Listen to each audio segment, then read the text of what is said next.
name is Mike Eidson. I've lived in Coconut Grove area for 45 years. This has always been about preservation. If you go back 13 years when the county concocted this plan to build a 300-seat theater there and give it to somebody who was operating a theater in Coral Gables, they knew that they had to tear down this auditorium in order to put the 300-seat theater. I don't think there's any real question about that. They have been pursuing this for 12, 13 years to send it to the county and FIU. And for 6 years, they have not touched this building. So they like to say that the building looks terrible because in 12 years, they haven't spent a dime on the building inside or out. So it will look like it looks today, like dilapidated, ignored, this faded lady from the past. It will be 100 years old in 7 years. In England, you couldn't tear this theater down. In England, they would restore this because they have these different categories of old buildings. They like to keep their past. This is one of the last buildings in the 20s that we have left in this city. And by moving a theater from Coral Gables to here does not change anything. I guess if they're going to bring great theater here with this theater company, that means Coral Gables is going to lose great theater, right? So we have a sum zero here by making this move over here and spending $55 million.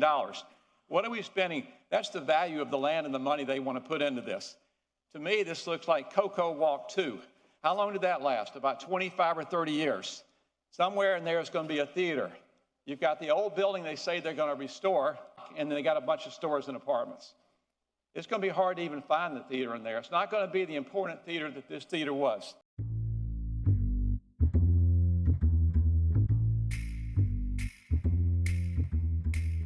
In 2014, we decided to form the Coconut Grove Playhouse Foundation, a 501c3 recognized by the Internal Revenue Service nonprofit corporation to study the possibility of reopening this as an important national theater again in the old building. If that wasn't sound, then in a large theater building there. This was the most important cultural institution in this city for decades. Up to the time that they went out of business in 2006, they were drawing up to 125,000 people who were enjoying theater and being educated in the theater arts. It was one of the 4 or 5 largest regional theaters in the country. This city that prides itself on being a growing global city is the only cosmopolitan city in this country without an important regional theater. They called it a LORT, L-O-R-T. We don't have any here. They have 2 in Sarasota. They have 1 in Jupiter. I've been all over this country and looked at these theaters and talked to their directors to come up with the plan that I'm about to show you, because they have said in this letter that you got last night, this authoritarian letter that you got from the mayor, that we don't have an alternative plan. And I want to show you that we have not only an alternative plan, we have the right alternative plan, a plan that we have put together over 5 years that we're proud of and that we can afford to implement here.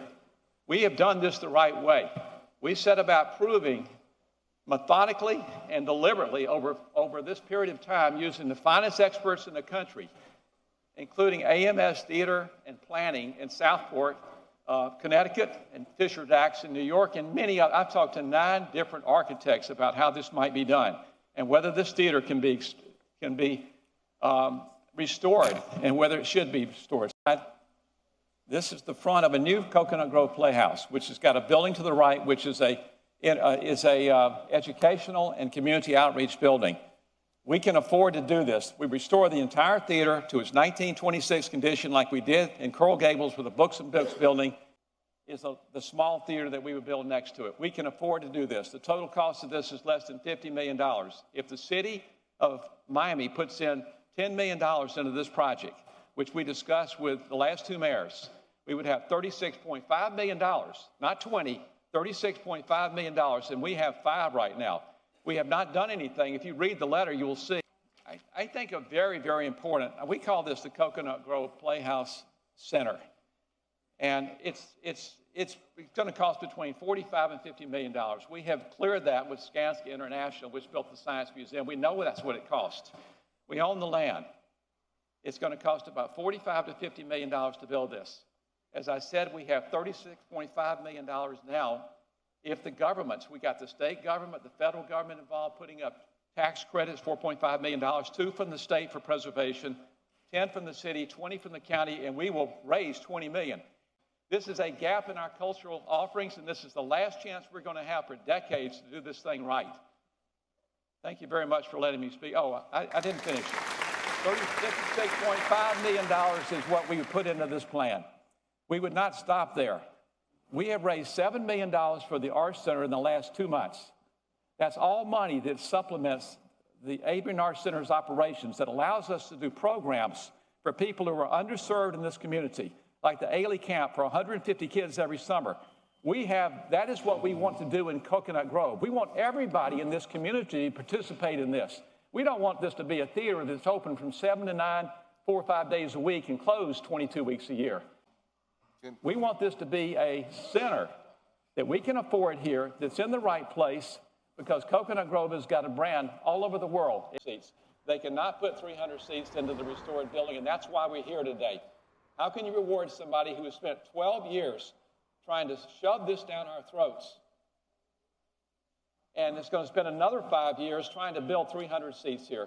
I have done everything I can do here. I put $2 million into this out of my own pocket because I believe this is right. I love the plan. I think this is a good plan. I think if not now, when? If not here, where? This is one of the most important theater sites in this country.